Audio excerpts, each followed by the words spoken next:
ہے کہ دحا سے مراد چہرہ مصطفیٰ ہے اور واللیل سے مراد زلف مصطفیٰ ہے۔ یوں سمجھ لیجئے کہ سید اعلیٰ حضرت نے اسے بڑے آسان لہجے میں صرف 2 شعروں کے اندر سمیٹ دیا۔ کہا ہے کلام الہی میں شمس و دحا، تیرے چہرہ نور فضا کی قسم، قسم شب تار میں راز یہ تھا کہ حبیب کی زلف دوتا کی قسم۔ سبحان اللہ۔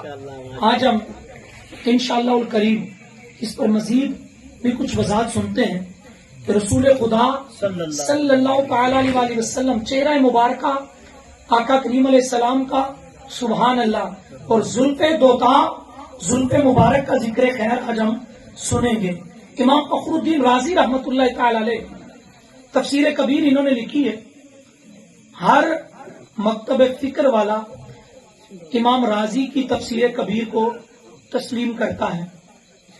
آپ فرماتے ہیں والضحا اور واللیل سے آپ صلی اللہ علیہ وسلم کا سر اور اعلان بھی مراد لیا جا سکتا ہے۔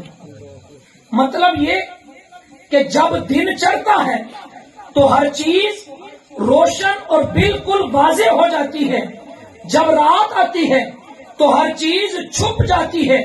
امام راضی ان دونوں لفظوں سے یعنی لفظ والضحا سے بھی اور لفظ واللیل سے بھی سیرت مصطفیٰ مراد ہے۔